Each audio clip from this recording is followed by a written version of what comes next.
오광진 집사입니다. 여호수아 10장입니다.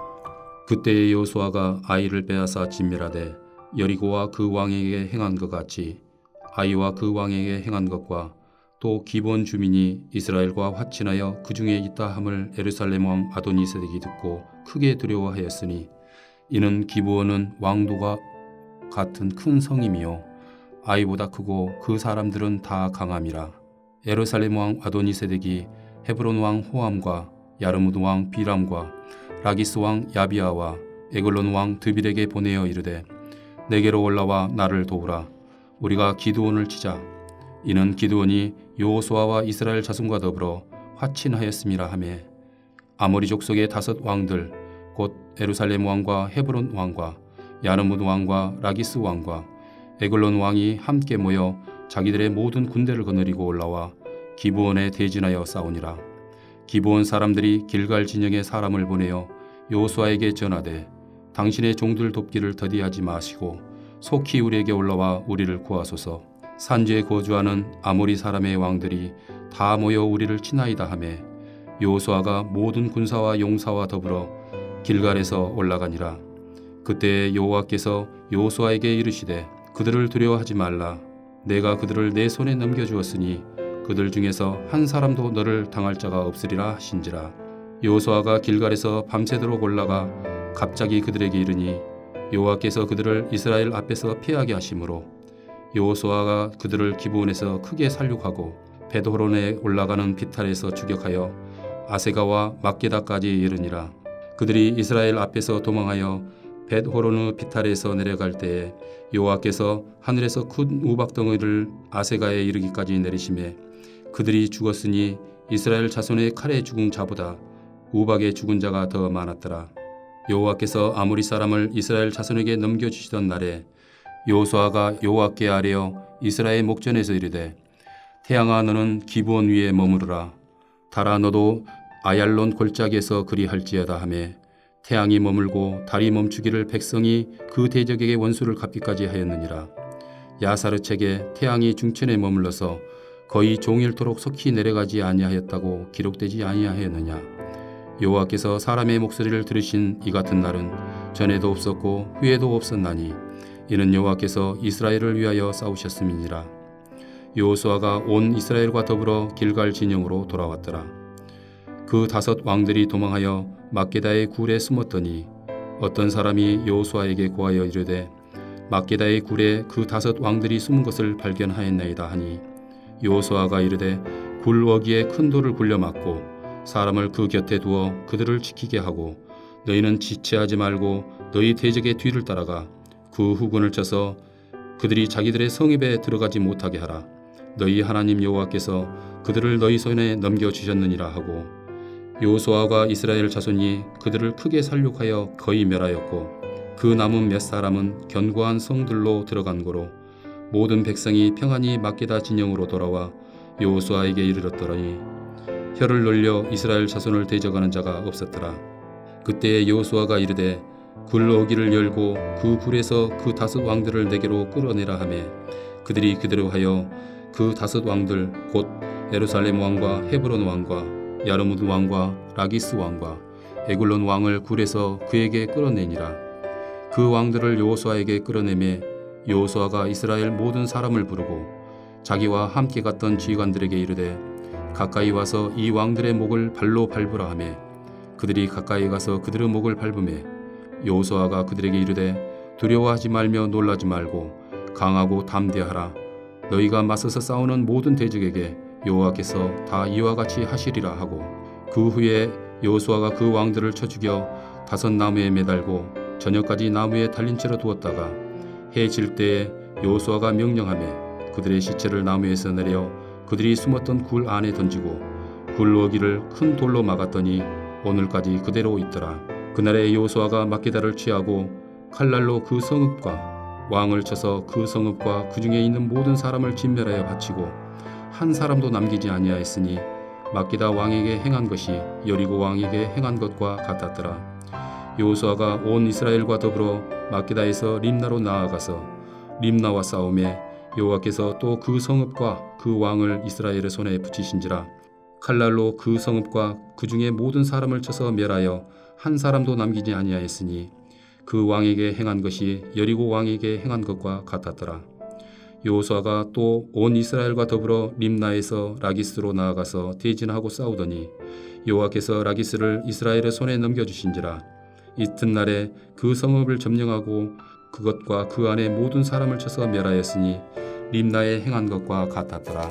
그때에 게설왕 호람이 라기스를 도우려고 올라오므로 여호수아가 그와 그의 백성을 쳐서 한 사람도 남기지 아니하였더라. 여호수아가 온 이스라엘과 더불어 라기스에서 에글론으로 나아가서 대진하고 싸워 그날에 그 성읍을 취하고 칼날로 그것을 쳐서 그 중에 있는 모든 사람을 당일에 진멸하여 바쳤으니 라기스에 행한 것과 같았더라. 여호수아가 또 온 이스라엘과 더불어 에글론에서 헤브론으로 올라가서 싸워 그 성읍을 점령하고 그것과 그 왕과 그 속한 성읍들과 그 중에 모든 사람을 칼날로 쳐서 하나도 남기지 아니하였으니 그 성읍들과 그 중에 모든 사람을 진멸하여 바친 것이 에글론에 행한 것과 같았더라. 여호수아가 온 이스라엘과 더불어 돌아와서 드빌에 이르러 싸워 그 성읍과 그 왕과 그 속한 성읍들을 점령하고 칼날로 그 성읍을 쳐서 그 안에 모든 사람을 진멸하여 바치고 하나도 남기지 아니하였으니 드빌과 그 왕에게 행한 것이 헤브론에 행한 것과 같았으며 림나와 그 왕에게 행한 것과 같았더라. 이와 같이 여호수아가 그 온 땅 곧 산지와 네겝과 평지와 경사지와 그 모든 왕을 쳐서 하나도 남기지 아니하고 호흡이 있는 모든 자는 다 진멸하여 바쳤으니 이스라엘의 하나님 여호와께서 명령하신 것과 같았더라. 여호수아가 또 가데스 바네아에서 가사까지와 온 고센 땅을 기본에 이르기까지 치매 이스라엘의 하나님 여호와께서 이스라엘을 위하여 싸우셨으므로 여호수아가 이 모든 왕들과 그들의 땅을 단번에 빼앗으니라. 여호수아가 온 이스라엘과 더불어 길갈 진영으로 돌아왔더라. 하늘에 계신 우리 아버지여, 이름이 거룩히 여김을 받으시오며 나라가 임하옵시며 뜻이 하늘에서 이룬 것 같이 땅에서도 이루어지이다. 오늘날 우리에게 일용할 양식을 주옵시고 우리가 우리에게 죄 지은 자를 사하여 준 것 같이 우리 죄를 사하여 주옵시고 우리를 시험에 들게 하지 마옵시고 다만 악에서 구하옵소서. 대개 나라와 권세와 영광이 아버지께 영원히 싸움나이다. 아멘.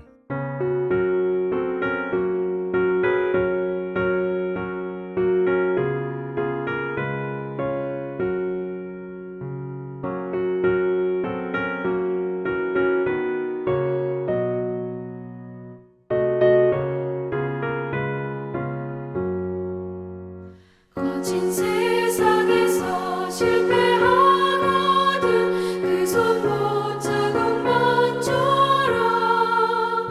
고된 일하다가 힘을 얻으리 그 손 못자국만 쳐라. 그 손 못자국만 쳐라. 그 손 못자국만 쳐라. 주가 널 지키며 인도하시리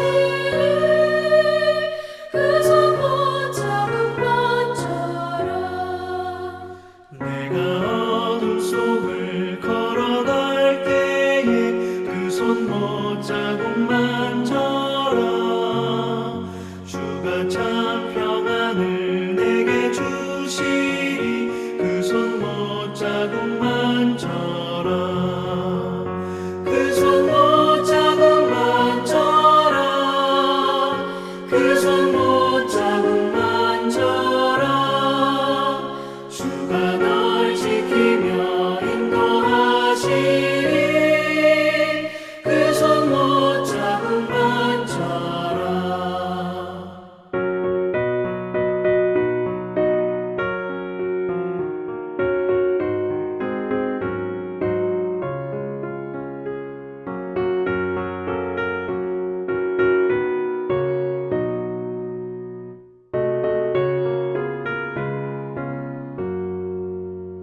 내가 부활의 주 따라가려면 그 손 못자국만 져라. 내가 주 안에서 길이 살리려면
오늘 하나님 말씀은 요엘서 1장 1절에서 32절까지의 말씀입니다. 그리고 1절에 3절까지의 말씀을 제가 읽도록 하겠습니다.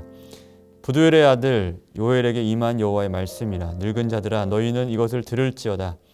땅의 모든 주민들아 너희는 귀를 기울일지어다. 너희의 날에나 너희 조상들의 날에 이런 일이 있었느냐. 너희는 이 일을 너희 자녀에게 말하고 너희 자녀는 자기 자녀에게 말하고 그 자녀는 후세에 말할 것이니라. 아멘. 오늘도 주 안에서 주의 평강과 하나님의 은혜가 여러분들 모두 함께 하시길 주님의 이름으로 축복합니다. 자, 요엘은 1절에 부두엘의 아들이라는 어떤 그 정보 외에 별다른 것이 알려지지 않은 선지자입니다. 이 사람이 언제 활동했는지 또는 뭐 그 말씀의 대상이 되는 그 연대는 언제인지 뭐 이런 것들도 사실 정확하지 않고 의견이 분분하지만 대략 많은 뭐 학자들이 일반적으로 얘기하기를 뭐 이스라엘, 북이스라엘과 남유다, 당시에 나눠졌던 북이스라엘과 남유다 이 나라가 각각 멸망하기 이전에 선포된 메시지일 것이다 라고들 추론을 합니다. 그러나 내용을 이해하고 적용하는 데는 사실 연대는 큰 문제는 아니고요. 선지자 일반적인 시작처럼 요엘에게도 하나님 말씀이 임하는 걸로 1절 말씀이 시작됩니다. 그리고 세 대상에게 말씀이 선포되는데 2절에 늙은 자들, 그리고 5절 취하는 자들, 그리고 11절에 농부들아 라고 하면서 세 대상에 대해서 말씀이 소개가 됩니다. 선언이 되죠. 그 내용은 재난에 대한 것입니다. 뭐 요엘서 뭐 짧은 선지서의 말씀이지만 재난과 번영, 그러니까 재난과 회복의 메시지를 두루 다 다루고 있는데 먼저는 재난에 대한 내용을 소개를 합니다. 어떤 재난을 말하냐면 4절 말씀을 한번 보시죠.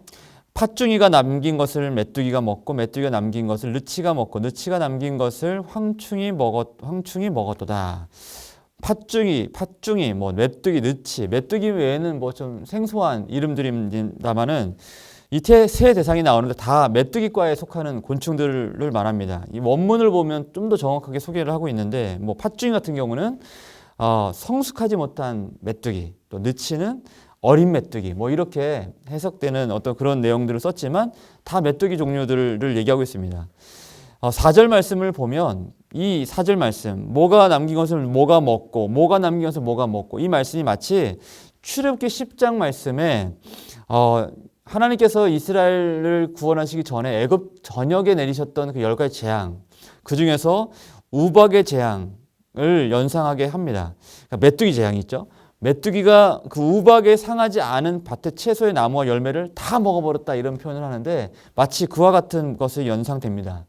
요엘서에서 중요한 단어 중 하나가 바로 이 메뚜기라는 것인데 사실은 이 메뚜기가 실제 메뚜기 때 어떤 뭐 요즘 아프리카 사막지대나 어떤 중국의 고원지대에 불어닥치는 이 메뚜기 때의 어떤 재난 이런 것들을 진짜 말하는 것인지 아니면 그것을 비유적으로 어떤 큰 대단한 어떤 대적들을 의미하는 것인지라고 뭐 생각해 볼 수 있는데 저는 후자라고 생각합니다. 바벨론 군대를 비유적으로 말하는 것으로 보는 것이 좋지 않을까 생각을 합니다.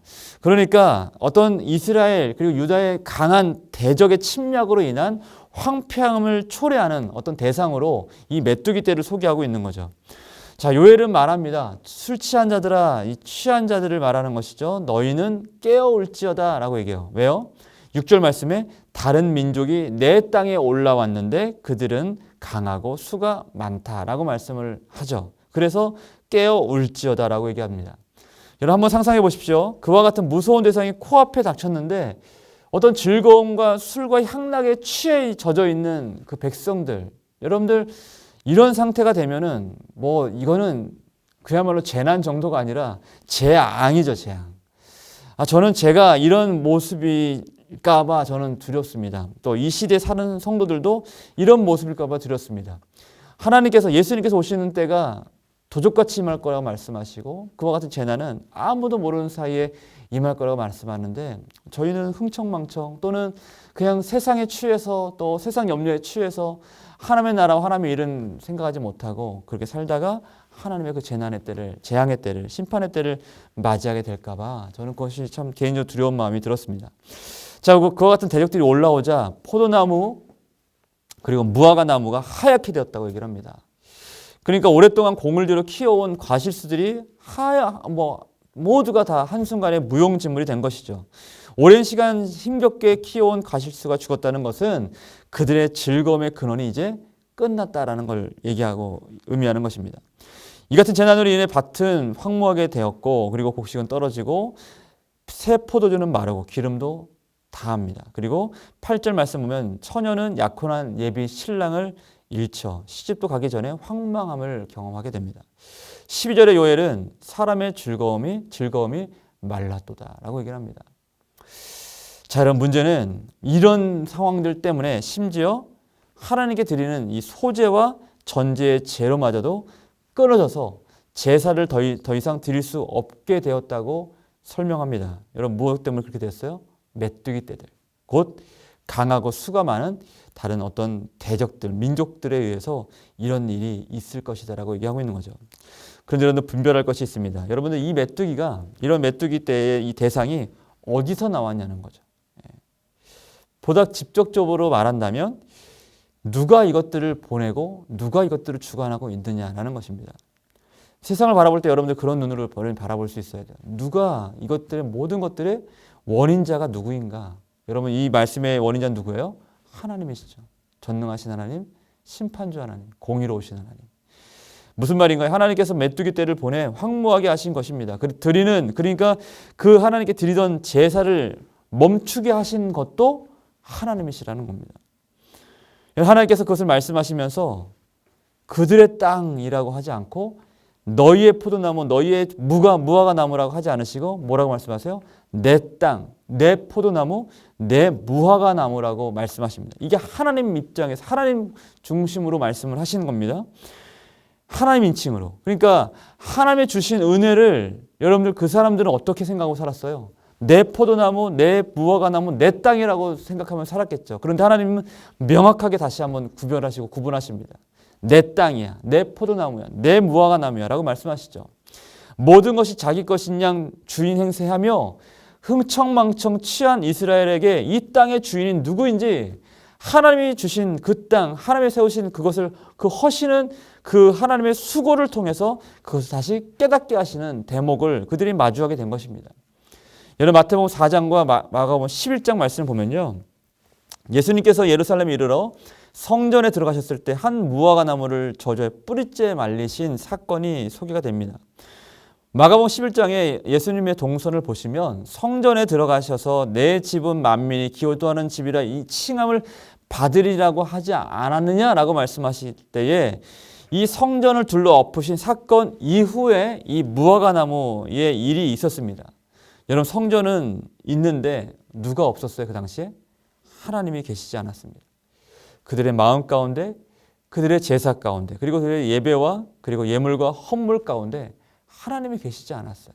하나님 그걸 다 예수님이 다 둘러 엎어버리십니다. 하나님 없는 종교 행위가 반복되면서 하나님을 위한다고 하면서 자기 자신의 배만 위하고 살아가는 그들의 자신의 즐거움만을 위한 삶을 살고 있는 그 이스라엘에게 바로 열매 없는 무화과 나무로 칭하시고 그것을 저주에 말려버리시죠. 네. 여러분 그렇다면 하나님이 원하시는 것은 무엇입니까? 3절 말씀입니다. 너희는 이 일을 너희 자녀에게 말하고 너희 자녀는 자기 자녀에게 말하고 그 자녀는 후세에 말할 것이니라. 아멘.